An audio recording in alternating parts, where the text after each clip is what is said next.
Nang makita ko si Bon na naglalakad, talagang hindi ko mapigilan ang malungkot. Napapaluha ako kasi ako yung nahihirapan. Napatulala siya sa tanong ko. Pinag-iisipan niya kung anong sasabihin. Nakalimutan ko, hindi nga pala siya nakapag-aaral. Napansin ko, napaluwa si Donna. Siguro masaya siya dahil naranasan niya to. Yun, so yun mga idol, sa mapagpalang araw sa atin lahat. Ako po sa Kevin Vlog at ngayon pong araw mga idol, ito meron tayong dalang kunting biyaya at meron po ako nakita nung nakaraan nung pumunta pa ako sa isang program ng PWD dito po sa Barangay Kantil, dito po sa bayan ng Roas. Meron po ako nakita nga isang PWD na bigla po akong nahubog at nalaglag yung aking puso dahil po sa, siguro dahil sa kalagayan ko na akala ko parang ang hirap na nung naranasan ko nung bata ako, pero nakita ko po yung kalagayan niya, grabe, napaka, alam mo yun, parang ako dati nung bata, hirap na hirap sa kalagayan ko. Siya pa kaya na ganun ang kalagayan niya. Kaya mga idol, mamaya pupuntahan natin yon at syempre mabibigyan natin ng konting tulong. At yung tulong po na yun ay galing sa ating pinaghirapan at talagang nakakatuwa dahil kahit paano ay makakapagbigay tayo ng konting tulong. At ito po mga idol ating binigay sa kanya. Maliit lang po ito pero sana makatulong sa kanila, sa pamilya niya. At kung nandun siya ngayon, malalaman natin, pero andito na rin kami. Parang nandun yung bahay niya mga idol. Nandun sa may medyo malayo. Yan. So may gitna ng palayan dito mga idol. Tara, samahan nyo ako, puntahan natin at kahit paano bigyan natin siya ng konting ngiti. At sana matuwa ka sa ibibigay ko, kaya abangan mo ako dyan. Tara! Yun siya mga idol, pumunta na kami sa bahay. Ito na pala yung bahay nila. At titingnan natin kung anong ginagawa niya dito. Medyo hinayaan natin boses baka tayo. Ano ba tumawag sa ibang bahay? Hello nanay. Saan po si ano? Andiyan po siya? Bonabi. Ayan, Bonabi. Los Biminda. Yan, sarap po kayo yung nanay. Yan, nanay yun, no? Ang nag-aalaga kay Bon. Bon. Ayun, Bon! Bisita ka, Bon! Ayun na si Bon. Ayun, hi. Ayun, hi. Ito yung mga idol yung sinasabi ko sa inyo na alos sa kapares kami. Pero ang kaibahan mga idol siya yung walang pa. Ayun po siya. Ayun siya maglakad. Ganyan ka pala maglakad. Ayan. Hello po. Lagi pinapanood. Ay, pinapanood niyo mga kanay. Nang makita ko si Bon na naglalakad, talagang hindi ko mapigilan ang malungkot. Napapaluha ako kasi ako yung nahihirapan. Ayan. Ito lang po, maibisan ka po. Mabisan daw siya. Wait mga idol, wait lang natin, mabisan daw siya. Medyo naiyayain ha. Si Bon, inborn din po siya. Tulad ko. Paras kaming inborn mga idol. At ayan mga idol, ayan na si Bon. Ayan, nagbihis na siya. Hi! Tayo. Nakakapo ka ba dito? Dito natin yung pasang upo. Yeah! Ayun. Steve! Ayun. Mga idol, hi! Kaya naman ka? Opo. Saan yung sombrero binigay ko? Gano'n, basa. Ay, basa. Ay, mga idol, yung sombrero na napanood nyo na nakaraan, yung big, paano ka kumakain? Ganun, halimbawa. Dito po, naipit. Naipit. Tapos, balita ko na yung naglalabo din ng labo. Ano po ang kayo mong gawin sa sa ano? Brass po. Yung brass. Brass, oo. Tapos, minsan nagasibak-sibak din siya ng kahoy. Ako. Marunong siya nagsaing. Oo. Nakakatawa kasi ako mga dati no, in-interview din ako sa TV. Yung mama at papa ko dati, ganyan din sila po talaga yung sumasagot kasi sila po yung nakakalam nung mga ano eh.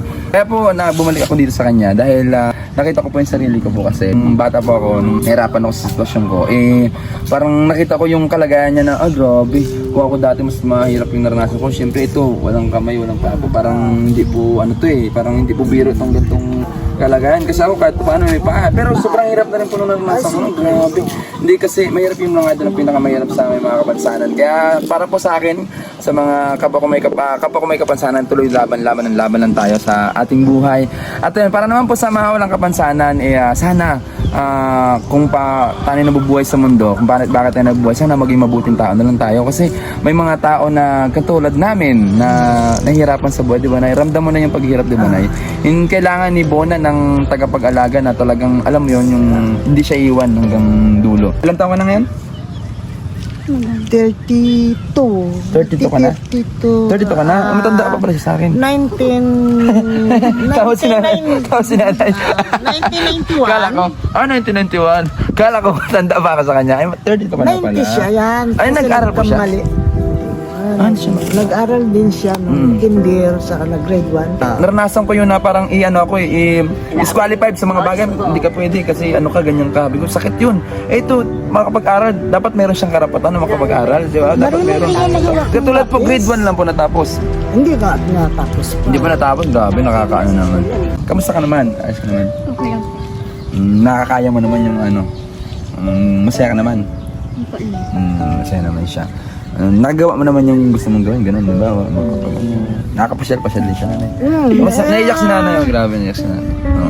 Nay, gusto ko pong itong ginagawa ko pong video na to, nay, para makita ng mga tao yung kalagayan ni Bona na sana may maitulong, kumbaga, gusto ko pong iparating. Siguro po, kaya po ako nandito sa ganito social media, gusto ko pong ipakita sa buong mundo. Hindi naman po natin kaya magbigay ng malaki, pero ito po siguro yung kapangyarihan ko para ipakita sa buong mundo na sa katulad ni Bona, na sana po kahit paano matulong natin siya at sana nabigyan ng, parang alam ko parang pwede lagyan niya ng paat kamay, di ba? Mga prosthetis po. Pwede. Hindi ko lang po, natry niyo na po ba? Hindi naman. Pero nilapit namin yun sa sa Boracay. Sabi ay hindi daw. Hindi daw pwede. Sabi Pero try lang po natin. Balay mo po ay merong makapanood nito na mas mataas o mas kilala na matulungan siya po. Ay, kamusta naman pong pag-alaga niyo kay Bonanay? Ano pong ano niyo? Ayos din. Ayos din po, hindi naman po mahirap. Hindi naman. Anong gusto mong sabihin muna sa mga manonood na sa kalagayan natin ay katulad po ng sinabi ko kayo ng mga idol, kaya ako pumunta dito dahil po nakita ko yung sitwasyon ko na mahirap dati ito. So nakita ko yung sitwasyon na mas mahirap pa pala sa akin. Kala ko ako lang yung nahirapan dati, pero ngayon mas mahirap pa pala ang sitwasyon sa akin. Opo, ano masasabi mo sa mga manonood, hindi lang sa PWDs kundi sa kabataan? Anong tapang na ipapakita mo sa kanila? Bakit ka nabubuhay sa mundo? Napatulala siya sa tanong ko. Pinag-iisipan niya kung ano sasabihin. Nakalimutan ko, hindi nga pala siya nakapag-aaral. Kaya naman mas lalong nakakalungkot. Tuloy lang. Ay, ayun po, yun po ang mga idol ang kaibahan ng lamon ng walang pinag-aralan po. Hindi man po sa pagmamalit kay Bona po na po. Katulad nun, yung tanong na ganun, dapat masasagot niya na kahit simple lang. Ikaw baga naman, hindi ka makapagtapos. Kaya pala nang tinatanong kita, halos nakatahimik ka lang, di ba? Parang hindi mo na rin po anong isagot niya Kasi hindi ka rin po nakakapagsulat, di ba? Nakakapagsulat din. Nakakasulat din. Number. Di ba? Ang layo po. Kaya ako nandito, hindi ko na rin anuhin. Siyempre, katulad nun, si Bona, hindi mas pagano, wala siyang pinag-aralan, kumbaga.